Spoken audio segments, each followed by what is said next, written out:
हाँ, ये मेरी खुशकिस्मती है कि ऊपर वाले ने जनता के दिल में इतनी मोहब्बत डाली है कि इतनी मूसलाधार बारिश हो रही थी, उसके बावजूद भी हज़ारों की तादाद में लोग भीग कर खड़ी हुई थी वहाँ पर।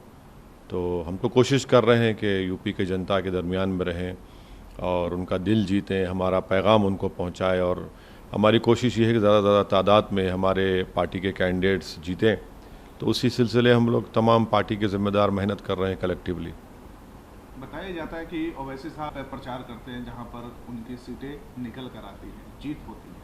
आपने क्या कुछ आइडेंटिफाई कर रखे हैं कि किन किन जगह पर उत्तर प्रदेश में हमारे को जलसा करना है, रैली करनी है और मत देना है वहां पर? नहीं, ये तो हर पॉलिटिकल पार्टी करती है, इसमें सिर्फ मैं ही नहीं या हमारी पार्टी नहीं, बल्कि सब पॉलिटिकल पार्टी अपने स्ट्रॉन्ग पॉइंट्स पर ज़्यादा तवज्जो देती है।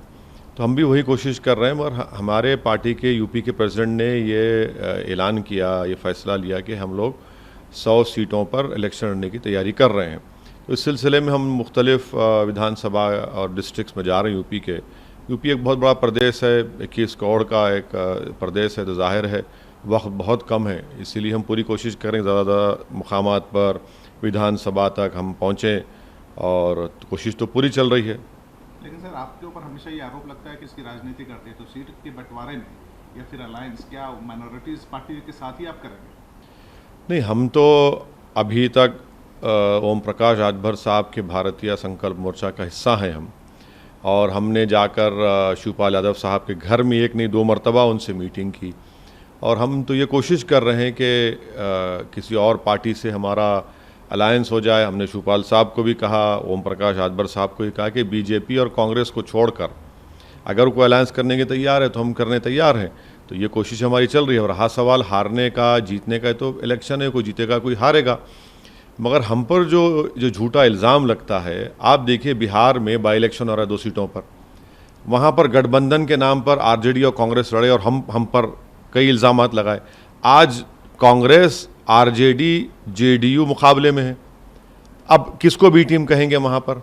तो ये इन तमाम पॉलिटिकल पार्टीज़ का एक ही एजेंडा है कि ओवैसी जो मुसलमानों की पॉलिटिकल लीडरशिप को क्रिएट करने की बात करता है वो उनको पसंद नहीं आती। वो यादवों की लीडरशिप को बर्दाश्त करेंगे, अपर कास्ट की लीडरशिप को बर्दाश्त करेंगे, मगर जहाँ पर मुसलमानों की बात आएगी तो वो उसके लिए बड़ा उनको एलर्जी हो जाती है और परेशान हो जाते हैं। पश्चिम उत्तर प्रदेश की जो कुछ के आपने कुछ बनाया हुआ है, क्योंकि बताया जाता है कि सबसे ज़्यादा अगर बीजेपी के लिए खराब स्थिति रहेगी तो पश्चिम में रहेगा, क्योंकि किसान का आंदोलन चल रहा है और साथ में बेरोजगारी है, महंगाई है, जाट नाराज हैं। तो नहीं, मेरा मानना है कि सिर्फ पश्चिम क्यों बल्कि पूरे उत्तर प्रदेश में बीजेपी से एक नाराज़गी है। और हमारा मानना है कि उस नाराज़गी को बीजेपी को हराने में अगर कन्वर्ट करना है तो सबको मिलकर इनसे मुकाबला करना पड़ेगा। यकीनन नाराज़गी है, यकीनन नौजवान में बहुत गुस्सा है बेरोज़गारी का।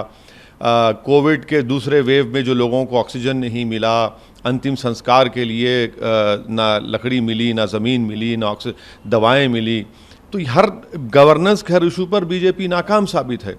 तो सिर्फ किसान या जाट बल्कि हर समुदायों में बीजेपी से एक नाराज़गी है। मगर शर्त यह है कि अगर मिल के लड़ेंगे तो उसमें बहुत बड़ा फ़ायदा हो सकता है।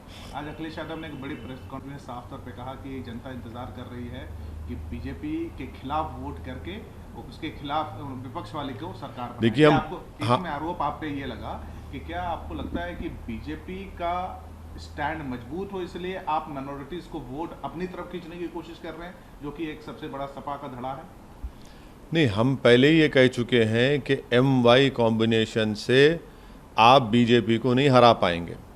आपको A to Z कॉम्बिनेशन तैयार करना पड़ेगा, तभी जाकर आप बीजेपी को टफ फाइट दे सकते हैं और तभी जाकर हम योगी को दोबारा उत्तर प्रदेश का मुख्यमंत्री बनने से रोक सकते हैं। अब ये इन लोगों पर है। मगर अगर ये समझेंगे कि 19% मुसलमान से भी उनको वोट डालता रहेगा और वो हमारे वोटों पर, मुस्लिम वोटों पर राजनीति करेंगे, तो ऐसा नहीं हो सकेगा। हालात बदल चुके हैं। और दूसरी अहम बात यह है कि पार्लियामेंट के चुनाव में सपा और बसपा मिलकर लड़े, उसके बावजूद भी आप बीजेपी को नहीं हरा पाए, सिर्फ 15 सीट पार्लियामेंट से जीत पाए, जबकि 75% मुसलमानों ने आपको वोट दिया। तो ये भी तो एक रियलिटी है। इसलिए हमको ये लगता है कि आज MIM पार्टी का एक पहले से ज़्यादा MIM पार्टी स्ट्रांग है उत्तर प्रदेश में, पहले से ज़्यादा लोगों में एक्सेप्टेंस है और बहुत अच्छे काबिल बहादुर लोग हमारी पार्टी से जुड़ते जा रहे हैं। हिस्सेदारी की बात आप कह रहे हैं कि अब हिस्सेदारी बिल्कुल हिस्सेदारी होगी, हमारी लड़ाई पूरी हिस्सेदारी की है। हम ये कह रहे हैं कि भाई हम तो वोट डालने की कोई मशीन तो नहीं है आपके लिए, आप हमको क्या हिस्सा देंगे। क्यों आज लोएस्ट लिटरेसी रेट मुसलमानों का है, महिलाओं में लोएस्ट मुस्लिम महिलाओं का है, क्यों कम ग्रेजुएट सिर्फ 2% मुसलमान हैं, क्यों 27% मुसलमान जेल में है, क्यों फायरिंग में ज़्यादा इनकाउंटर में मुसलमान मर जाते हैं। तो ये सब सोशल ये जो प्रॉब्लम्स है उसका रास ताल्लुक पॉलिटिकल एम्पावरमेंट से है, और पॉलिटिकल एम्पावरमेंट ये पार्टीज करना नहीं चाहती उत्तर प्रदेश के मुसलमानों का। एक आखिरी सवाल उत्तर प्रदेश से जुड़ा लगता है कि एक ऐसे समय में चुनाव आया है जिस समय ओवैसी के लिए रास्ता क्लियर हो गया है, क्योंकि आजम खान साहब जेल में हैं। ना ना ना, नहीं नहीं नहीं, बड़ा चेहरा ना ना ना, मैं हरगिज़ इस तरह का आदमी नहीं हूँ। मैं आज़म खान साहब के लिए दुआ भी किया हूँ, जनता से भी अपील किया हूँ कि उनके लिए दुआ करिए, उनकी मुश्किलात में अल्लाह कमी लाए, वो जल्द से जल्द रिहा हो जाए।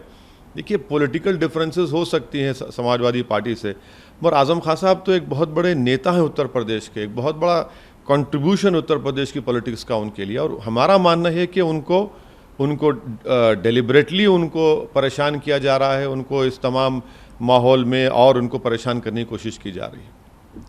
देखिए जम्मू कश्मीर में हमने सीज़ फायर को मान लिया, LOC पर सीज़ फायर ब्रेक हो गया था, हमने सीज़ फायर को मान लिया। क्यों माना हमने? फिर उसके बाद से हम देख रहे हैं कि हमारे फ़ौज के सिपाही मर रहे हैं, कभी 5 कभी 2 जूनियर कमीशन ऑफिसर मारा गया कल। सिविलियंस की टारगेटेड किलिंग हो रही है वैली में, और ये कहाँ से हो रही है? ये तो पड़ोसी देश से आ रहे हैं। अब तो वो लोग अपने आम टेररिस्ट को भिजा रहे हैं, रोज़ लोग मर रहे हैं। अब आप NSA से क्या बात करेंगे? पाकिस्तान के NSA से इनकी कोई पॉलिसी है क्या? फॉरेन पॉलिसी इनके पास कोई अप्रोच है क्या? बीजेपी के पास कुछ है ही नहीं है। ना चीन के ताल्लुक से कुछ LAC पर कोई अप्रोच है, ना LOC पर इनका कोई कंसिस्टेंट अप्रोच है। कंप्लीटली इनकंसिस्टेंट अप्रोच है, और जैसा इनको दबाया जाता है अमेरिका से उस तरह से हम लोग हरकत करते हैं। मगर क्या ऐसे माहौल में इन लोगों से बातचीत करने से क्या हासिल होगा?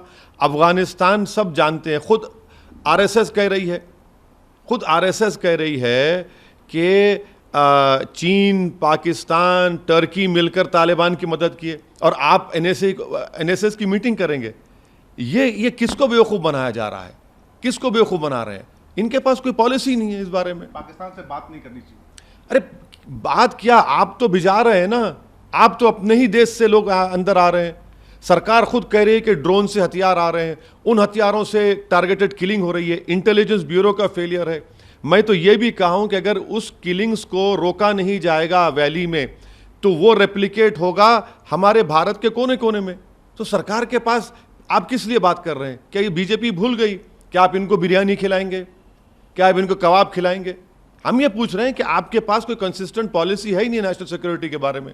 आपके पूरी इस बात से ये लग रहा है कि न सिर्फ डिप्लोमेसी बल्कि इंटरटेनमेंट, संगीत, खेल, सब चीज को त्याग देना चाहिए। यही तो बीजेपी ने मुतालबा किया था ना, यही तो बीजेपी कहती आ रही है। हम ये पूछ रहे हैं कि आपके पास एक कंसिस्टेंट फॉरेन पॉलिसी नहीं है। आपने फॉरेन पॉलिसी को मोदी की पर्सनल पॉलिसी में तब्दील कर दिया, आपने फॉरेन पॉलिसी को डोमेस्टिक पॉलिटिक्स से जोड़ दिया। इसीलिए तो सब ये चीज़ें हो रही हैं। अगर आपके पास विजन होता तो सब चीज़ें नहीं होती, मगर आप ये समझते हैं कि डोमेस्टिक पॉलिटिक्स डिक्टेट करेगी फॉरेन पॉलिसी को, और मोदी की पर्सनल करिश्मा चलेगा फॉरेन पॉलिसी में, तो हम हर चीज़ में नाकाम साबित हो रहे हैं। मेरा जुड़ा हुआ सवाल आपसे मैं क्लियर इसलिए पूछ रहा हूँ कि ऐसे समय में वक्त भारत पाकिस्तान को इनवाइट कर रहा है, अफगानिस्तान में सरकार बन रही है, हक्कानी नेटवर्क उस सरकार के हिस्सेदारी कर रहे हैं, 24 तारीख को क्रिकेट खेला जा रहा है। तो ये मल्टीपल जो ये सवाल तो बीजेपी सरकार को देना पड़ेगा ना। जब हमारे फौज के सिपाहियों की हत्या हो रही है, वैली में टारगेटेड किलिंग्स हो रही है, बिहार के गरीबों को गोली मारा जा रहा है, तो आपकी क्या पॉलिसी है बताइए ना। आपके पास क्या पॉलिसी है? क्या ऐसे माहौल में ये जेब देता है कि वो आगे बढ़े? इस तरह के जो आप सवालात कर रहे हैं, तो बीजेपी को जवाब देना पड़ेगा इसका। बीजेपी जवाब दे ही नहीं पा रही है, बीजेपी के पास कोई जवाब ही नहीं है इस बारे में। पे बने हुए हैं, लखीमपुर खीरी का इतना बड़ा इंसिडेंट हुआ है और लगातार नहीं, मैं तो पहले दिन से कह रहा हूं कि मंत्री जी को नहीं हटाया जाएगा। इसलिए नहीं हटाया जाएगा क्योंकि वो अपर कास्ट कम्युनिटी से उनका ताल्लुक़ है और बीजेपी उस अपर कास्ट कम्युनिटी के वोट को हासिल करना चाहती है।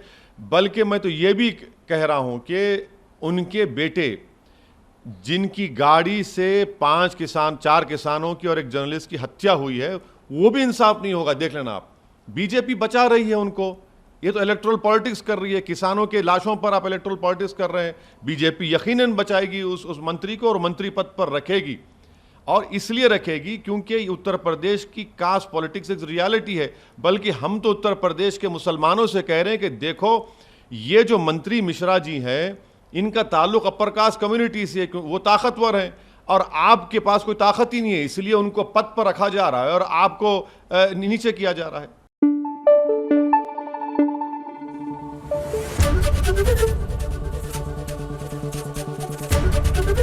एबीपी न्यूज आपको रखे आगे।